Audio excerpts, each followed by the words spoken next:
Flashpoint, that classic storyline in Flash history where the Flash goes back in time to prevent his mother's death.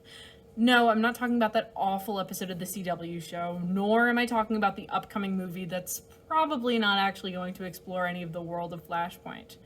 I'm talking about the 1,500-page epic that came out in 2011, which jump-started the New 52 continuity and returns to our shelves bi-weekly starting this April. Before I jump into the thick of it, I do want to warn you that I will be spoiling the entirety of Flashpoint. So please, if you want to read it for yourself or haven't caught up on a certain storyline or anything like that, just click off the video right now. I'm not going to be offended, and I won't know. Good?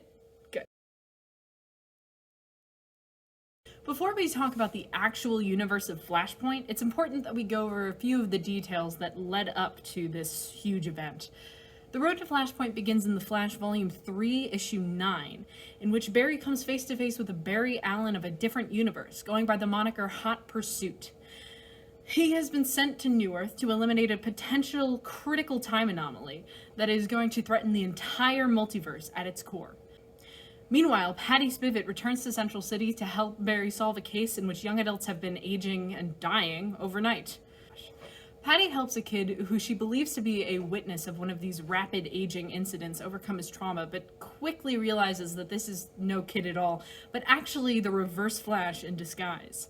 Hot Pursuit realizes, after attacking Bart Allen, that the time anomaly, who he had initially thought was Bart, is somewhere else, and rushes off to attack the Reverse Flash. However, the Reverse Flash is well prepared and ages Barry's doppelganger to death, much like these other victims. He also reveals to Barry that he was the one who killed his mother before running off into the time stream to do something. It's not clear. Barry promises to Iris to put family first after just one more day, and as he visits his mother's grave to mourn, the world begins to change. Meanwhile, in Gotham City, Batman's on the hunt for the Joker, who has kidnapped Judge Harvey Dent's twin children. While out, he sees Cyborg, who tries to recruit him to some kind of team that's going to intervene on the ongoing Atlantean-Amazonian war. However, Batman recognizes this as a suicide mission and not so politely turns him down. He heads back to the Batcave where he finds Barry Allen waiting for him, but obviously does not know who he is. One of the few characters who retains their memories from the original timeline is Booster Gold, who kind of just floats in and out of the story, as it were. Booster is magically transported to the Flashpoint timeline, where he realizes, just like Barry, that there are a lot of things that are going wrong. He is eventually confronted by Doomsday, who at that point had been killed in the mainstream timeline, but in this time point obviously was alive and well. Doomsday was actually remotely being controlled, though, by the United States military, specifically who would be Captain Atom, except I believe around 20 years older and a bad guy, if we're looking at it in terms of black and white. Booster eventually figures out that he needs to resolve Flashpoint, or else he'll be not erased from existence, but he'll be integrated into the timeline. And he is eventually able to defeat Doomsday. It's a very convoluted story, but he meets this girl who eventually puts on the remote thinking cap kind of thing that is controlling Doomsday and has Doomsday kill himself. You know. But other than that, Booster doesn't do a whole lot in the story. He interacts with Barry towards the end of his story on the battlefield, but we haven't talked about that yet, so just keep that in mind.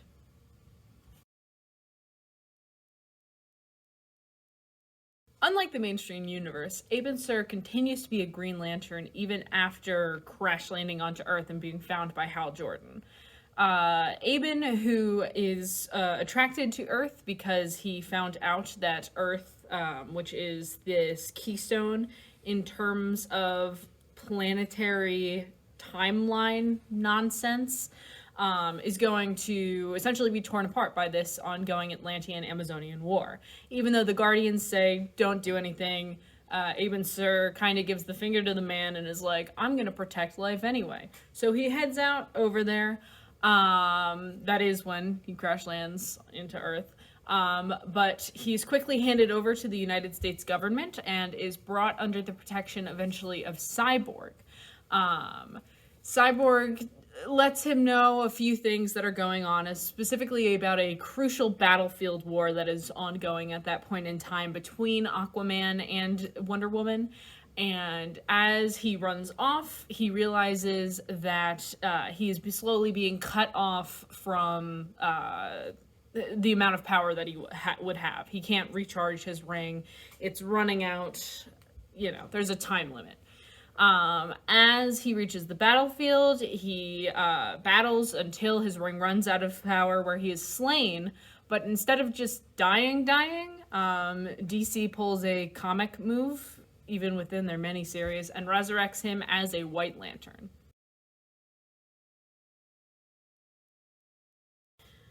This next story takes place in a weird point in continuity in the Flashpoint timeline.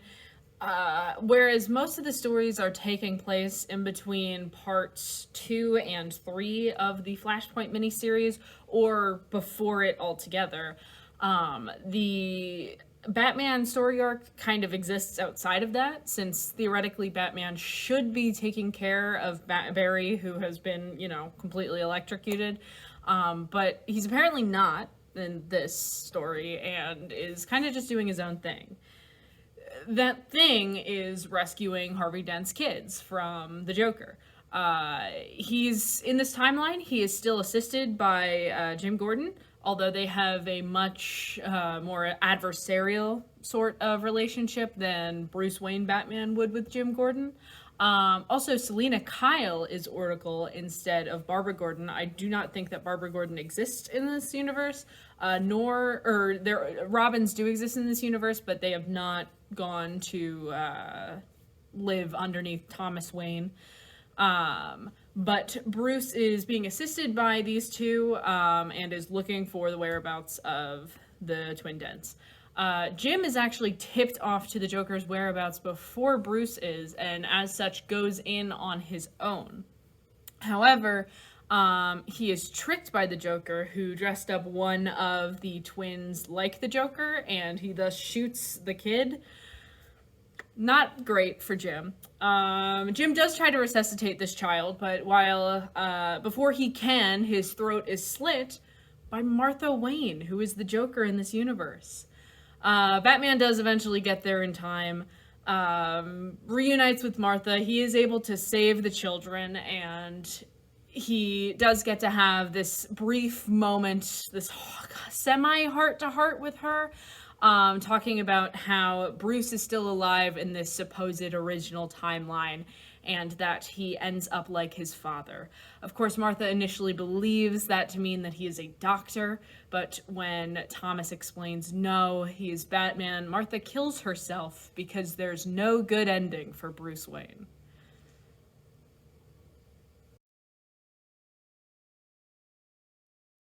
When Western Europe is sunk by the Atlanteans, Tracy 13 and her family are living there. Tracy, who utilizes magic, in case you're unfamiliar with her, was able to teleport her father out of there, but was not able to rescue the remainder of her family, which her father kind of holds over her head.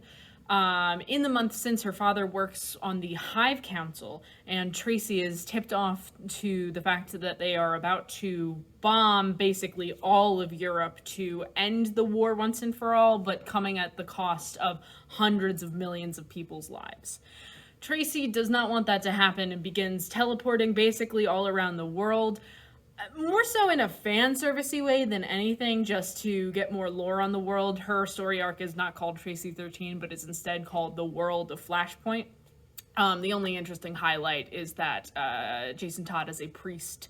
But other than that, she's eventually found by her father, who, despite his anti-magic sentiment, has been utilizing dark magic. And the two duke it out on the main Atlantean Amazonian battlefield. Tracy is struck and either almost killed or is killed and shortly after resurrects just by some crossfire within the battle. And her father is about to just absolutely go ape on everything.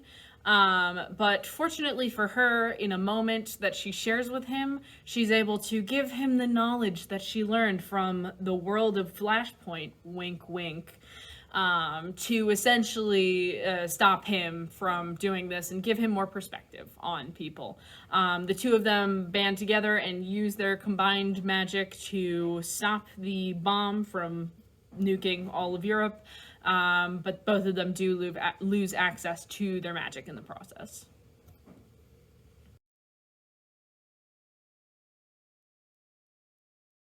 In this universe, the Secret Seven is the closest thing that we have to the Justice League Dark. That is the magic user equivalent to the mostly metahuman Justice League. It's comprised of Shade the Changing Man, Enchantress, Amethyst, Abracadabra, Zatanna, Raven, and Mind Warp.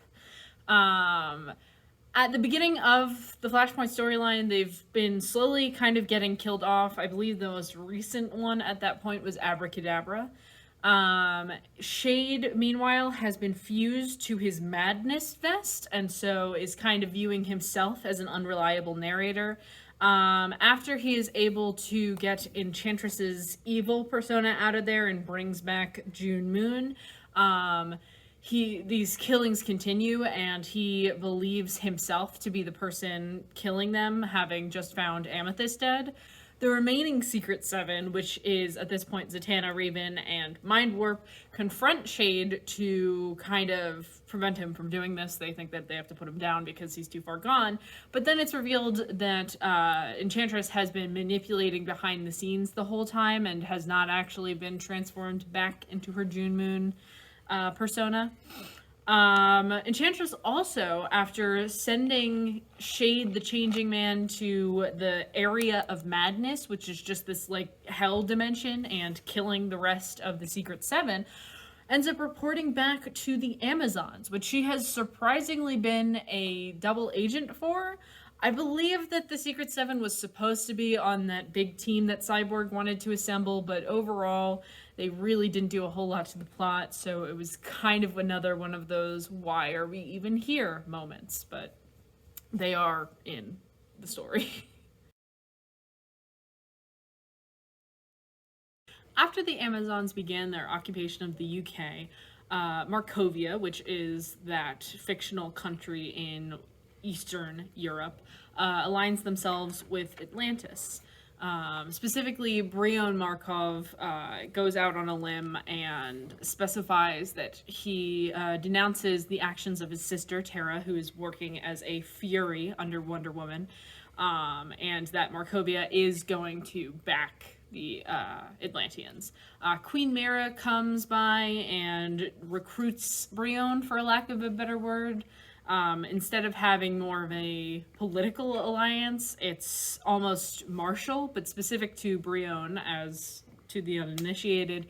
Brion, just like his sister Tara, has geokinetic powers, and in the mainstream universe goes by Geoforce. Unfortunately, Orm sends Mira off on a suicide mission, which results in her untimely death. Aquaman, in possession of Brion, forces him into this awful machine that kind of abuses him and forces him to release a geokinetic pulse that sinks all of Western Europe, as you've most likely been hearing about from me before. During a second attempt to invade New Themyscira, Aquaman is caught in the action by Diana, who is wearing Queen Mara's little head helmet thingy, as a spoil of war.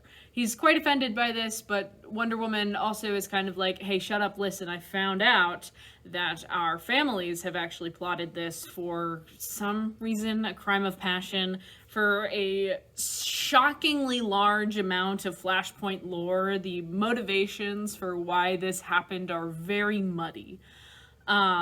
But Wonder Woman informs Aquaman that this is what's going on, and that the two parties were not responsible for anything, that this was treason.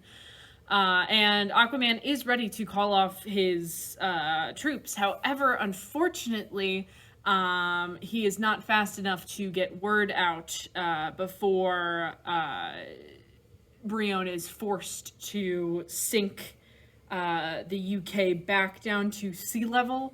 If you remember, it was previously like hundreds of feet above the water. The two resume their warfare on the final battlefield, which is a huge convergence point in Flashpoint canon. In Central City, Captain Cold, who in the Flashpoint universe is Citizen Cold, is battling Mr. Freeze outside of Star Labs. During this battle, Wally and Iris West are both put in harm's way, and Citizen Cold manages to rescue them. Of course, even though this is a perverted timeline, Leonard Snart is not a very nice man, and uses his rescue of Iris over her head and organizes this interview with her. After going home, he realizes that Wally West has been spying on him and murders him. Not really the best move when you're trying to romance his sister, but I digress. Meanwhile, in Iron Heights, Citizen Cold has his own kind of level where all of the would-be rogues are stationed. He keeps them in these freezing temperatures, and they've been colluding to try to break out and get to him in some way. They realize that if they take his sister, Lisa Snart, that's one of the few things that he really cares about, and therefore they would have some leverage over him. So they do exactly that. They tell him that they're going to kill her. He gets there.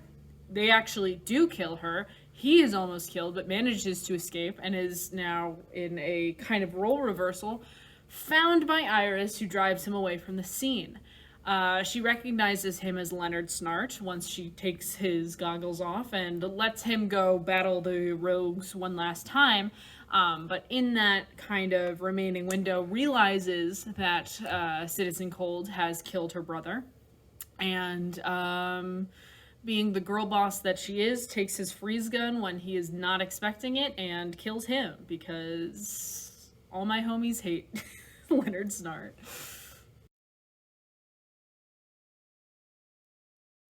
Deathstroke in this universe is a pirate, which isn't really that big of a leap from what he already is, if we're being honest. But he's specifically on a mission to rescue his daughter Rose, who has been kidnapped by a rival group of pirates for what best can be described as some reason. During this wild goose chase, he picks up various villains along the way, such as Clayface, Icicle, Jenny Blitz, who's the most important one. He specifically runs into Jenny Blitz when Aquaman and Orm kind of meet up with him in Atlantean waters and battle him, but he's able to win. Despite most of his crew being killed off, Jenny Blitz is kind of able to be this second mate, if you will.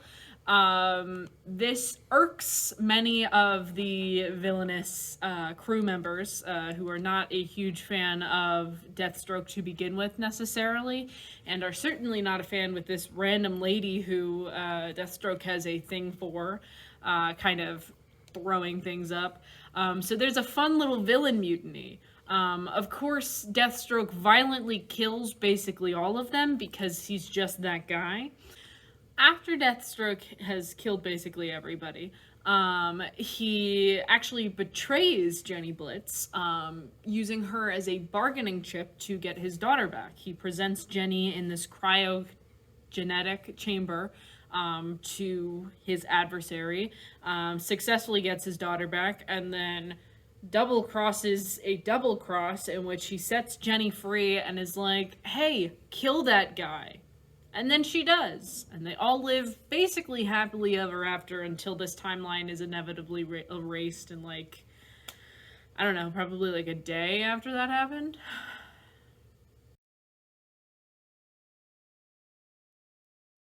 Just like in the mainstream universe, Dick Grayson and his family are all acrobats. Unlike in this universe, however, Dick Grayson's parents did not have a major accident yet. So, Dick and his family have all been performing in a circus that has miraculously survived the sinking of Western Europe and is somewhere near Vienna, I believe, at this point. Unfortunately, after Kent Nelson prophesizes that there are bad things ahead for Dick Grayson, his mother's equipment is sabotaged during one of their more recent shows, and she dies. Before Dick can even grieve about that, the circus is attacked by Wonder Woman's Furies, who are after Kent Nelson or Dr. Fate's helmet. During this attack, Dick's father is killed. Before he's killed, he talks to Deadman, who is probably the most important character in this side storyline besides Dick, and tells him that no matter what, he wants his son to survive. And Deadman is like, yep, I will keep your son alive. The Furies continue attacking. They are briefly deterred when Count Vertigo gets involved and uses his little magic powers, whatever. I don't exactly know where the origins of them are, but incapacitates the Furies. The group takes the helmet and starts to flee, going towards the Resistance.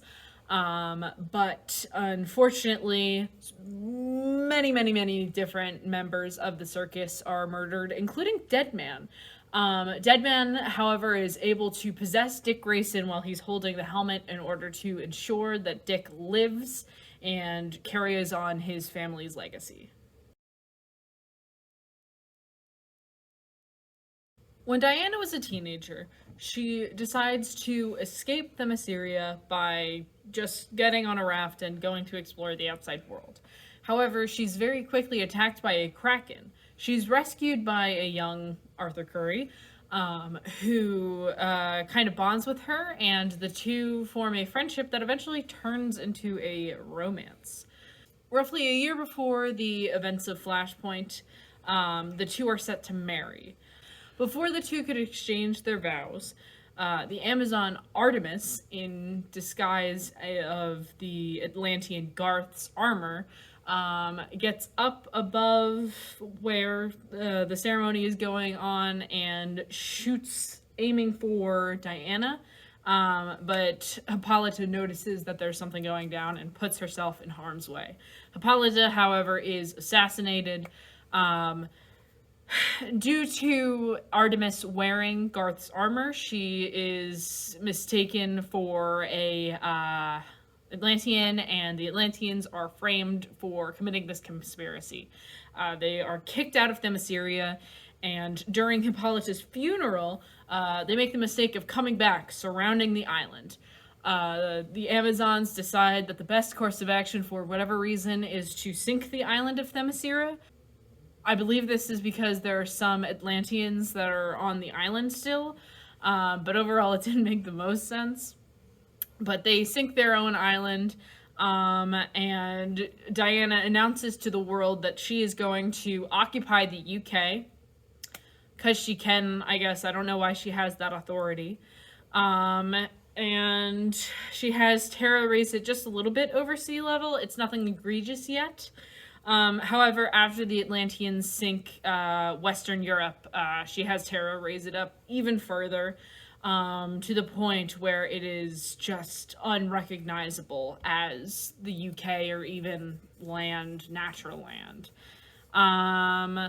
During an Atlantean attempt to take Terra's life, Diana catches Orm and Penthesilea, which is her aunt, in a passionate makeout sesh, and realizes that she has been duped and runs off to warn Arthur of this plan.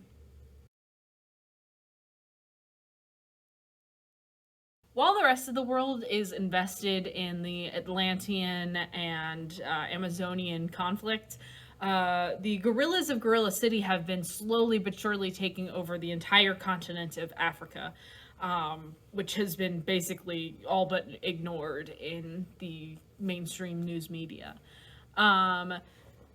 Once Grodd has kind of taken over basically the entire continent, he still craves violence in his life. He has gorillas come to him to defeat him one-on-one, or at least to attempt to, but he very frequently just brutally murders them. Before he decides to head on over to Europe to put his stake in the conflict, he is met by a small resistance of child soldiers. However, just because he feels like it, he forces one of the children to kill the rest of his child squad, and leaves a mental note to this kid that this kid is going to think about that action every single day of his life, grow up slowly resenting this monkey, or ape, I guess, gorilla? Whatever. He's going to slowly resent this animal, and basically he just tells him, in like 20 years, come back and kill me. But that's going to be the only thing that you're allowed to think about for the rest of your life until you do that.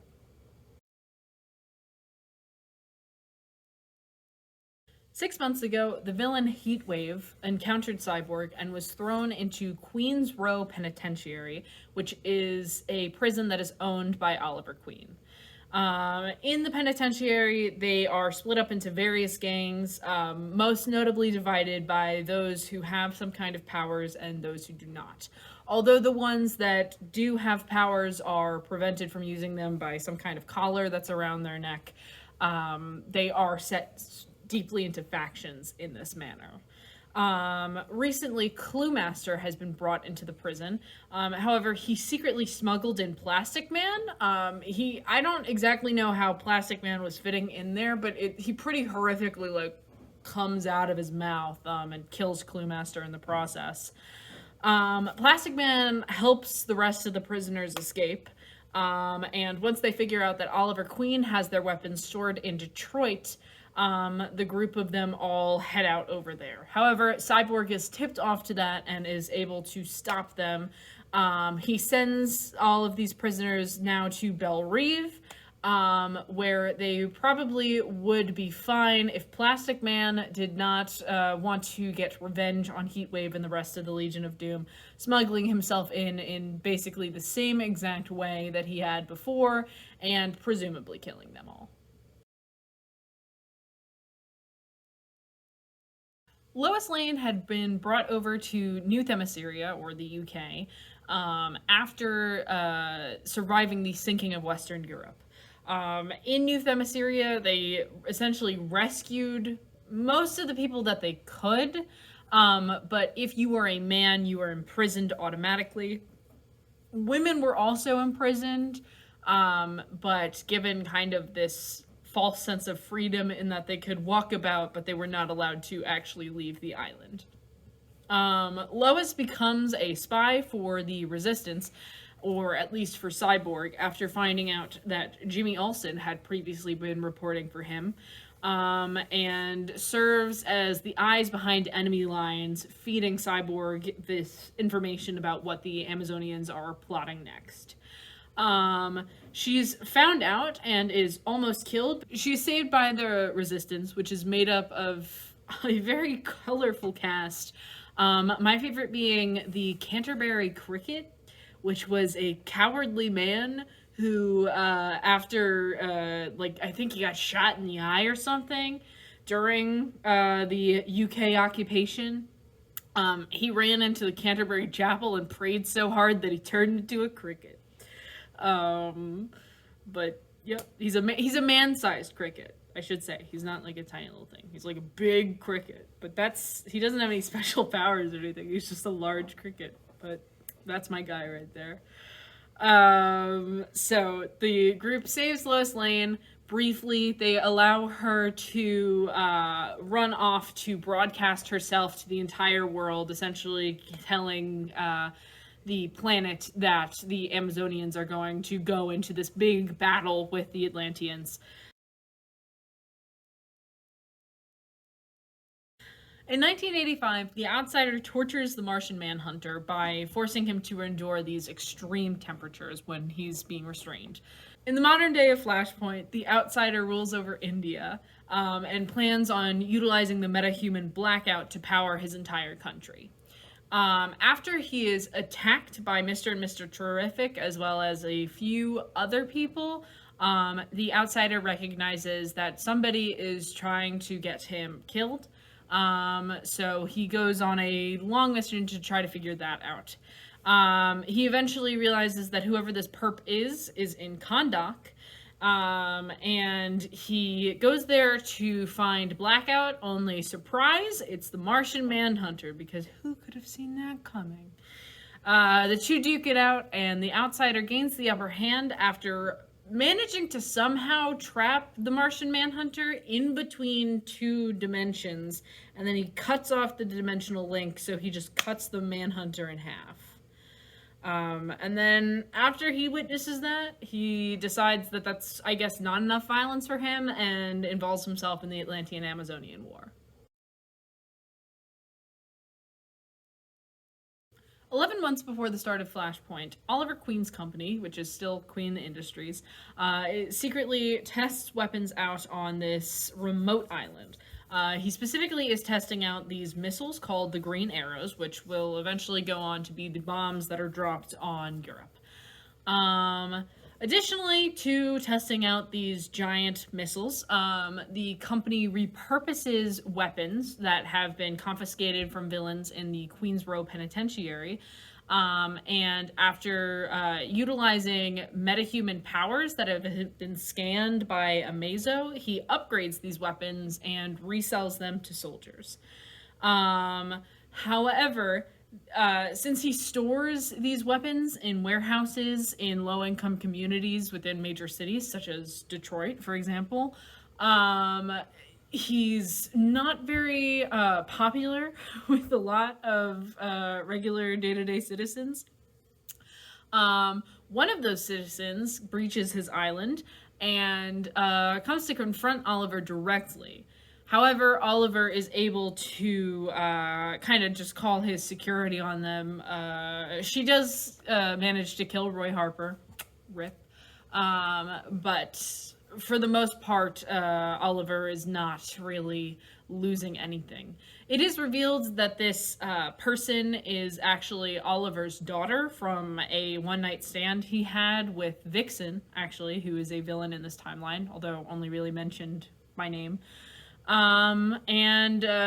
She is killed very shortly after this announcement by Oliver's team, who has come to rescue him. He, of course, pretends like he does not know who this girl is, although he is visibly shaken by this whole event.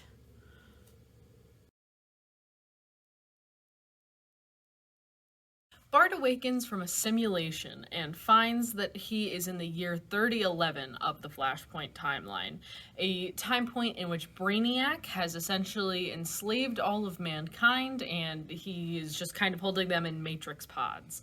Bart quickly realizes that he isn't alone. He is also in the presence of Patty Spivot, who had stolen Hot Pursuit's gear in order to travel freely through time. The two of them realize that just like Barry, Bart does not have his speed, and therefore, in order to correct anything, Bart needs to regain it. Patty is killed in the process of Bart regaining his speed, and Bart then begins transporting himself through time, trying to pinpoint exactly where his grandfather is. Eventually, he does run into Barry and motivates him briefly before turning into the essence of the Speed Force itself and dying. 30 years before the events of Flashpoint, Neil Sinclair volunteered to become Subject Zero for the United States government, in which he would sort of become a super soldier. The powers that he displayed were very similar to what our idea of Superman is. And for a very long time, it seemed like Neil was going to become the de facto superhero of this timeline. However, He also became prone to these violent episodes, and the government began phasing him out, keeping him in a bunker longer and longer and longer. Roughly 20 something years ago, Superman's pod did crash to Earth as it did in the regular timeline. Instead of landing in Smallville, he landed in Metropolis, where he was quickly taken by the United States government and used for a very similar purpose as the initial Project Superman had been used for. He met Lois Lane during one of her visits to see her father, as Sam Lane was in charge of Project Superman, and during that time, Subject Zero had been able to escape his cell with the help of Kal-El. However, Sam Lane was able to send both of them into the Phantom Zone, saving Lois and Kal for the time being. In the present day, Kal is going about his business when he stumbles upon Lois, who had just broadcast her message out to the Resistance. Upon seeing that, somehow Subject Zero escaped the Phantom Zone, for convenience sake, my guess, and actually murdered Lois. Kal is able to defeat Subject Zero and mourns before heading off to the battlefield, where most of our stories converge. After Hal Jordan and Carol Ferris are attacked by Karshan the Shark, an agent of Atlantis, Hal ends up flying away and stumbling upon Aben Sur. After Aben is handed over to the government, Hal's airbase is attacked by the Amazons in their invisible jets, because of course you have to include their invisible jets, and additionally they're attacked by a monster. Hal is able to defeat both the Legion of Air Jets and the monster, and as such is nominated by the United States government to fly the Green Arrows into New Themyscira. The government explains to him that this is a suicide mission and that he is going to die, but he still accepts it. While he is met by some resistance from Wonder Woman and her Furies, he ultimately is able to drop the bomb, dying in the process.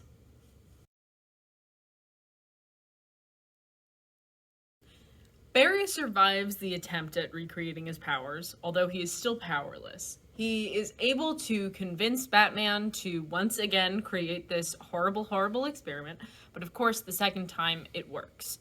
At the same time, Barry finds out that Superman's rocket had landed in Metropolis, not Smallville, and that most likely he had been taken by the United States government. Batman and Superman convene with Cyborg, who has information on the whereabouts of where Superman would be, and the three of them go to break him out of this underground facility. However, upon doing so, Superman, who is just pale and skinny and has literally never seen the sun before, flees the three instead of doing anything to help them, because he has absolutely no reason to help them. He was raised in the tube, after all. The three have to fight their way out of this underground facility, which they managed to do, and Cyborg once again arranges a meeting with all of the various people who he wants to intervene between the Amazons and the Atlanteans after Western Europe is bombed by the Green Arrow missiles. Barry realizes that he wants to save this universe no matter what the cost is, and begins to butt heads with Batman, who just wants his son to be rescued or to live again in the original timeline. Meanwhile, Wonder Woman and Aquaman finally meet on their battlefield, and Barry and co. all arrive on the battlefield. Team Shazam, which are the 6 kids that make up Shazam instead of just Billy Batson in this universe, are all killed in the process. And the Reverse Flash shows up just in time, who reveals that Barry was the person who had caused this, not the Reverse Flash. Barry finally remembers that he had gone back in time to save his mother, And after a big fight on the battlefield where the Reverse Flash is murdered by Batman, and all the other parties are basically all subdued, Barry goes back, meets his mother in the present, apologizes, and goes back to the point in which she was murdered to let her get murdered again. All is right in the world, and Barry goes to visit Bruce Wayne to give him a letter from his father.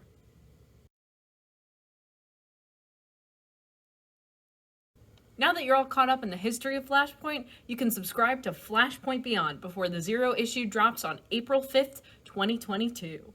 I'm Camryn from Four Horsemen Comics and Gaming. If you have any questions, let me know in the comments below, and I will see you at checkout.